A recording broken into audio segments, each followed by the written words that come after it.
With great power comes great responsibility. My content existed because I tried my very hardest to be an absolute and utter realist, especially with uncomfortable truths. I was pointing out that very uncomfortable. Is that a truth? It's an uncomfortable truth in many parts of the world. It's not a truth that I'm happy about. I don't want to be seen as a negative influence in the world. I know that there's a whole bunch of men. I get thousands of emails a week from men whose lives I've saved. I get thousands of emails a week from men who are on the verge of suicide and I've saved their lives.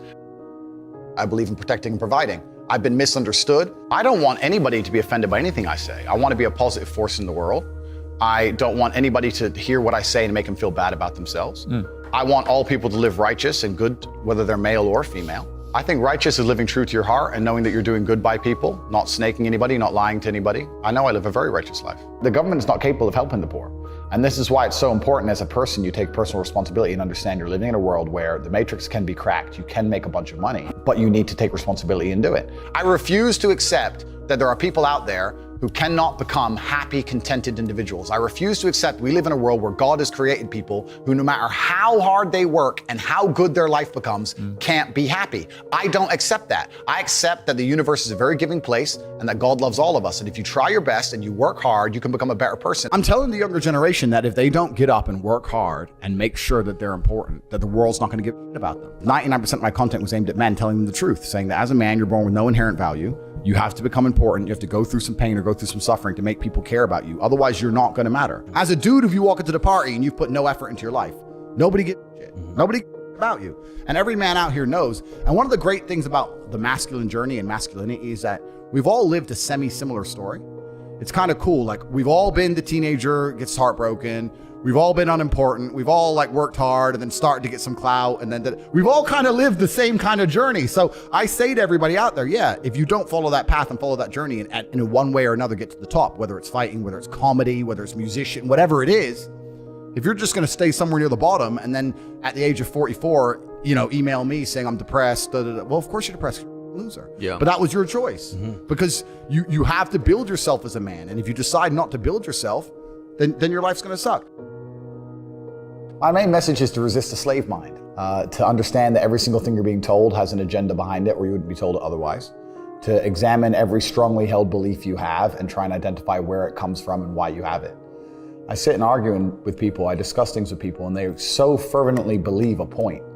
And I say, why do you believe that so much? Like, do you have personal experience? No, but I saw the news. The news told you X, and now you are desperate. You will sit here for hours arguing that point. A lot of people are completely empty vessels ready to be programmed. And I try and tell people, listen, to just stop for a second and understand that the things they're telling you to believe are not necessarily for your benefit. The people who make the rules don't make the rules for the benefit of everybody. They make the rules for the benefit of the people who make the rules of the game. So telling people to resist a slave mind and just be critical thinkers, keep their brain open, pay attention to things, be perspicacious, that's the general theme. And it doesn't matter whether you're left, right, liberal, man, woman, etc. It's just think for yourself. That's the general message. I believe men and women are a beautiful union. I think we're slightly different, but when we work together, we're the most powerful force in the world. And I certainly believe that men and women, when they work together, is the most beautiful force on the planet. So of course I believe in men and women. Of course I believe in love. Of course I believe in marriage. Of course I believe in family. Okay. I believe in marriage in the traditional sense. I believe a man has a duty to stand up and be a real man. I believe that the problem with the world today that we are facing is that not enough men are sticking to the age-old ways of masculinity. I believe that me standing up and saying a man must protect a woman and provide for her, so he needs to make sure that she's safe. He needs a degree of authority. I believe women are sovereign individuals and they can make any choice they so desire. I think that it's important that we remember that a man has a duty. I think I certainly in my relationship have a financial responsibility to provide for my woman. My woman would never have to work unless she wanted to because I'm the kind of person who works hard enough. And I'll make another point that needs to be said. The number of women who have stood up and stuck up for me is ignored. Thousands of women are making videos saying, I've met Andrew Tate, he's such a nice guy. I wish I had a man like Andrew Tate who felt responsible to protect and provide for me. You know what? I do belong to my husband, that's why I married him and I love him. We ignore the thousands of women who stood up and stood by me and said everything I said is true. This is that there's a large contingent of men who still want to make money, go to the gym, be strong, drive a fast car, be traditionally masculine, and don't want to be shamed for that. And I believe that feeling depressed is real. I don't believe depression as a clinical disease is real. No. I think PTSD is very real. Unfortunately, I have some friends who suffer from that. I know that feeling depressed is real. I believe that the number one power you have against these things are trying to take control of your own mind and affecting your own life. I believe that it's not healthy to hand over all your power and believe that depression is an outside disease that you can't affect. I know that when I've had difficult periods in my life, and also many of my friends, like I've said, suffer from PTSD and been through terrible things. I've lived a very difficult life, and I know people who have, that the things that made them feel better is when they woke up and said, you know what, I'm not gonna allow this to damage me anymore. I'm gonna take responsibility. I'm gonna get up and I'm gonna fight this as hard as I can. If someone comes to me and says I'm clinically depressed or I feel very, very sad, I would say the first thing you need to do is stop accepting the identity of a clinically depressed person. Stop accepting you have no control over this. And what you need to do is stop identifying that way, and let's work together to try and fight against it. A lot of people who are clinically depressed are suffering with something in their life, and if you fix the problem in their life, perhaps they won't feel depressed anymore. The thousands of people who have emailed me saying, my doctor told me I was clinically depressed and it's a disease that I have got in my brain and I can't be fixed. And I started listening to you and I realized that that's not the case and I can fix my own life, and you're the only person who has ever helped me. I believe feeling depressed is real. I do not believe it's a disease that you catch from the sky and you cannot affect. I believe that no matter what happens, I believe you have control of your own mind and you can fight against it. I believe if you change your circumstances in your life, you may feel different. I'll give you a quick example. I had a guy who emailed me saying he was clinically depressed and he was gonna kill himself. I obviously am not a psychiatrist, I'm not a doctor. I told him, because I replied to my emails. I said, have you been to a psychiatrist? He said, yes, I'm clinically depressed. I've been on these pills, this amount of time. I'm on antidepressants, it doesn't work. I said, I don't know what to say to you besides this. And he said he lost his girlfriend, that's why he became clinically depressed. I said, listen, go to the gym, get a six-pack first. Once you've got a six-pack, email me again. If you still feel like killing yourself, I don't know what else to say to you. But I'd say, strong body is a strong mind, go train. He went, he started sending me progress pictures, emailing me him getting in better shape, and eventually got a six-pack. He's now a professional bodybuilder. And he said, I can't believe I was considering that. I feel so much better, etc. The doctor was telling him he was clinically depressed and couldn't cure it.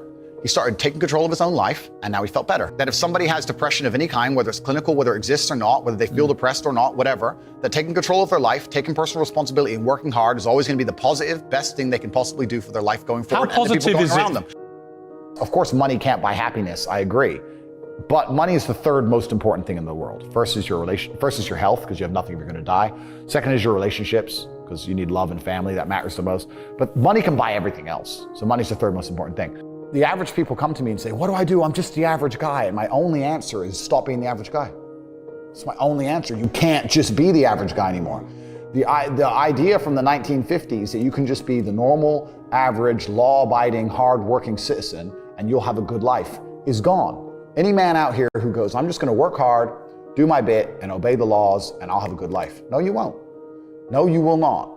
Just doing your job is never gonna make you rich, because you're just gonna be taxed into infinity and you're gonna stay broke.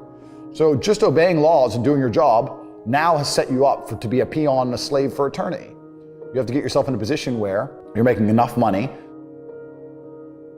You don't know what to talk about, then you don't understand money. So go learn how money works. Go learn how a bank works. Go sit on YouTube for free. You don't just pay 50 grand in 4 years like a university. Go sit on YouTube and understand money, banking, or the real estate market, any of it. Understand the last housing price crash, why it happened, understand mortgage rates and how that's affected by interest rates. Understand it, and then go sit with someone else who understands it and talk about it. People should, even if they haven't got a penny in the world, should be going to these meetings about real estate, about investing, especially if it's cheap, they should go. Just meet other people who at least have money. Have conversations about money, talk about it. How are you gonna get what you don't talk about? And yes, the cycle of precipitation, right? So a cloud comes, it rains, it falls down to the ground, it goes under the ground, whatever, goes into a stream, it moves into the stream, goes to the ocean, evaporates again, up into a cloud, floats somewhere else, falls down again. It's always moving. That's how money is. People think that money is in these large, stagnant pools hidden in people's bank accounts. That's not really true. Money is constantly moving all the time. And if you can find a way to get in between it and stand in the right place at the right time, you're gonna get wet. I think that's the new modern way to view the world. It's an attention economy. It doesn't matter what you do. If you're getting attention, you'll make money from it. One habit that people need to adopt, and this is a habit I had for a very long time, and I've actually recently cleared it from my brain because I've reached a point where peace of mind is worth more than money.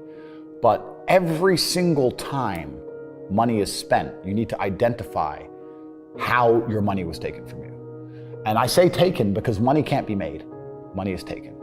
Because the only people who can make money are the government. So if you're a government, you can make money. You can print it from thin air, or a bank.